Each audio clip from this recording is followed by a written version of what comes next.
तो welcome to चंदनीना blog. आज हम चल रहे हैं नेहरू साई सेंटर। तो चलिए बस स्टॉप पर चलते हैं।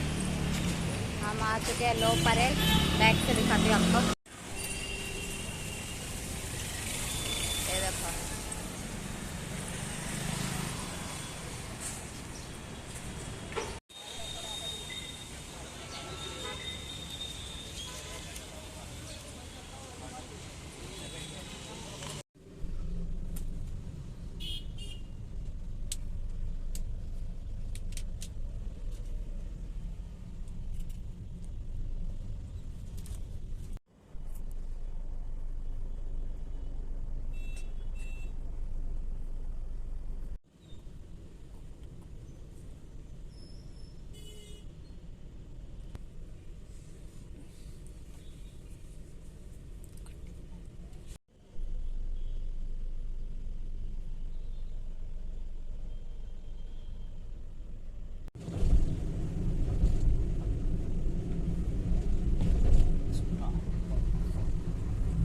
स्टारबक्स का कॉफी पिए।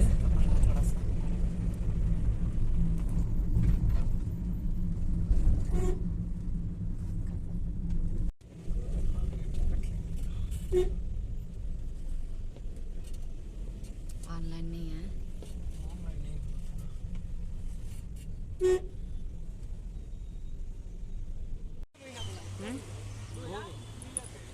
फाइनली हम आ गए नेहरू साई सेंटर।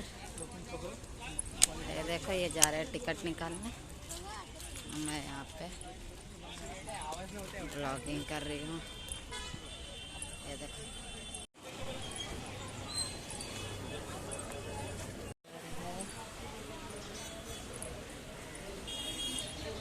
भारत की एक खोज। चला जाए।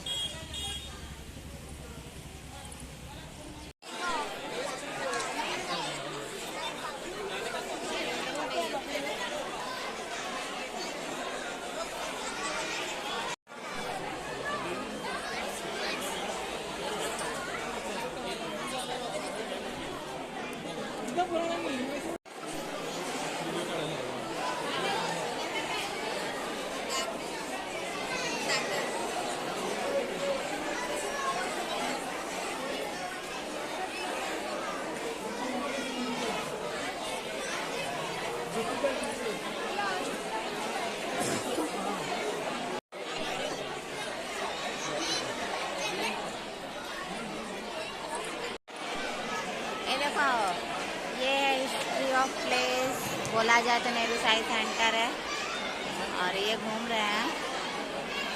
ये रहा यहाँ का नेहरू साई सेंटर। और सभी दर्शकों से निवेदन है, अब ये हमारी रात के आकाश का एक ओरिजिनल फोटोग्राफ है जिसे हमने पृथ्वी के अलग अलग हिस्सों से लिया है। Germany, Alaska, Antarctica, south Africa, Greenland, Antarctica और ऑस्ट्रेलिया के विभिन्न क्षेत्रों से बहुत सारे चित्र लिए उनको एक साथ हमने जोड़ दिया और ये सुंदर सा चित्र हमने यहाँ पाया है। आप लोग प्लीज बैठ जाइए, पीछे हो जाइए। Picture is not visible to that, please बैठ जाइए, यदि हमारा सारा समय सूचनाएं देने में व्यर्थ जाएगा तो फिर। और इस पिक्चर में, इस चित्र में आप सेंटर में ये जो देख रहे हो, ये है हमारी आकाश गंगा मंदाकिनी, मिल्की वे गैलेक्सी। हमारे इस आकाश गंगा में कम से कम 400 अरब तारे हैं, 400 बिलियन स्टार्स। यानी 400 के पीछे आप 9 शून्य लगाएं, उतने तारे, उतने स्टार्स कम से कम हमारी गैलेक्सी में है। उनमें से हमारा सूर्य एक छोटा सा तारा है जो यहाँ पर कहीं भी दिखाई नहीं दे रहा, क्योंकि ये चित्र हमने रात के समय पृथ्वी से लिया है। पर यहाँ भले हमारा सूर्य नहीं दिख रहा, पर हम ये जरूर जान सकते हैं कि हमारी मंदाकिनी में हम कहाँ रहते हैं, हमारा लोकेशन क्या है। तो केंद्र से थोड़े दूर यहाँ इस तारे के पास हमारा सूर्य और सौरमंडल है। इसी कारण से इस तारे को हम कहेंगे मित्र तारा। टेक्निकल नाम है अल्फा सेंटोरी और ये हमसे 4 प्रकाश वर्ष 4 लाइट ईयर्स की दूरी पर है। अब मैं जानता हूँ बच्चों के मन में ऐसा विचार चल रहा होगा कि 4 ये संख्या, ये नंबर बहुत छोटा है, तो ये तारा बहुत ही पास में होगा। पर बच्चों, यदि आप आज किसी रॉकेट पर बैठते हो तो आपको वहां पहुंचने में लगेंगे कम से कम 90,000 साल। तो आप ये सोच सकते हो कि नजदीकी तारा कितना नजदीक है। तो कहने का अर्थ ये है कि 2 तारों के बीच में डिस्टेंस, अंतर बहुत ज्यादा होता है और सौरमंडल छोड़कर कहीं भी बाहर जाना इतना आसान नहीं है। अब बच्चों के सबसे पसंदीदा विषय को देखते हैं, हमारा सौरमंडल, अवर सोलर सिस्टम। यहाँ केंद्र में सूर्य है, सन है, तो शुरुआत सूर्य से ही करते हैं। अब बच्चों मुझे बताओ सूर्य क्या है? What is sun? स्टार।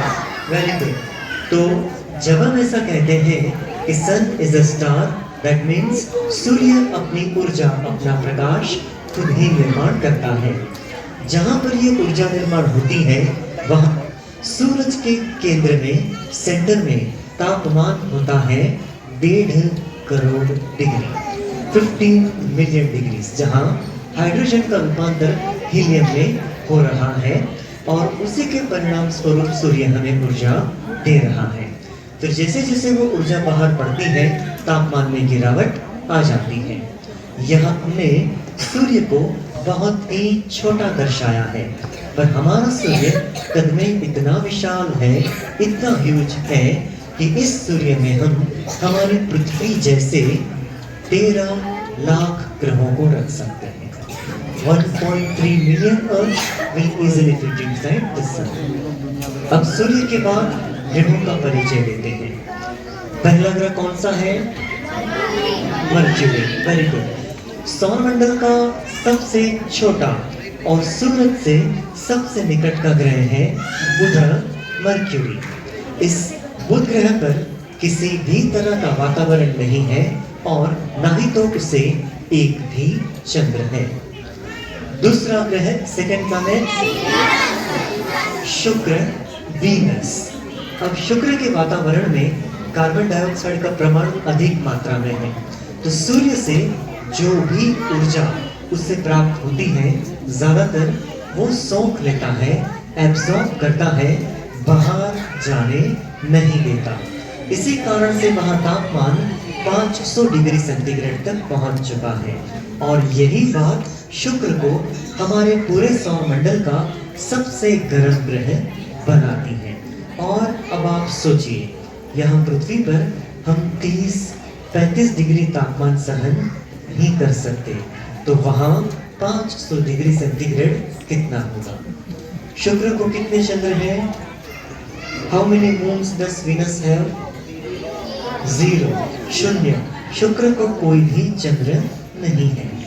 शुक्र के बाद ब्रह्मांड में हमारा घर, हमारी पृथ्वी, अर्थ, और पृथ्वी के बारे में हम बहुत कुछ जानते हैं, तो हम आगे बढ़ते हैं। चौथा ग्रह लाल ग्रह मंगल, मार्स।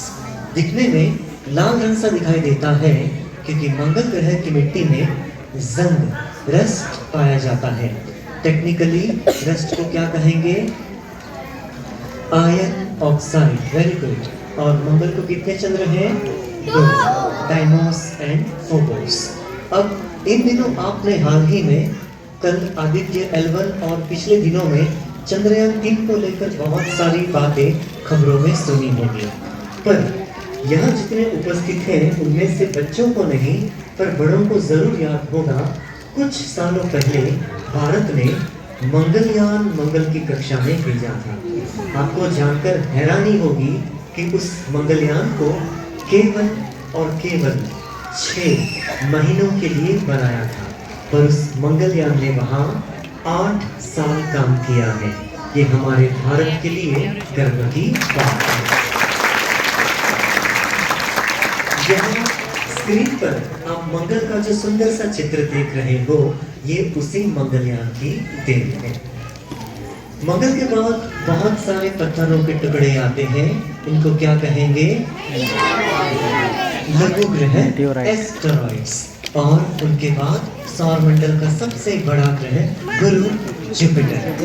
अब ये बड़ा तो इतना बड़ा है कि गुरु ग्रह के अंदर पृथ्वी जैसे 1300 ग्रहों को हम रख सकते हैं। इतना बड़ा गुरु का कद है। और गुरु को कितने चंद्र हैं? गुरु को आज कम से कम 95 प्राकृतिक उपग्रह हैं, एटलीस्ट 95 नेचुरल सैटेलाइट्स। गुरु के बाद सबसे सुंदर ग्रह शनि, सैटर्न। दिखने में बहुत सुंदर है, जिसका कारण है शनि के वलय, रिंग्स ऑफ सैटर्न, जो बर्फ और धूल के टुकड़े हैं। और शनि को आज सौरमंडल में सबसे ज्यादा चंद्र हैं, उनकी संख्या है 145, 145। अब शनि के बाद के दो ग्रह यूरेनस और नेपच्यून, उन दोनों को देखने के लिए दूरबीन, टेलीस्कोप की आवश्यकता होती है। उनमें से यूरेनस को अपने 27 चंद्र हैं, 27 मून्स, नेपच्यून को 14, 14 और प्लूटो 2006 के बाद प्लूटो को हम बौना ग्रह, ड्वार्फ प्लैनेट मानते हैं, उससे अपने 5 चंद्र हैं। तो सौरमंडल की जानकारी मैं समाप्त करता हूँ। अब आपका स्काई शो शुरू होने में 15 मिनट का समय है। इस समय में इस हॉल में यहाँ और स्काई थिएटर के पास ऊपर जितने भी एग्जिबिट हैं, सब कुछ आप अच्छे से देखें, क्योंकि ये दिन का आखिरी प्रोग्राम है। प्रोग्राम के बाद दोबारा आप कुछ भी देख नहीं पाओगे। और यदि आपके कोई भी प्रश्न हो तो आप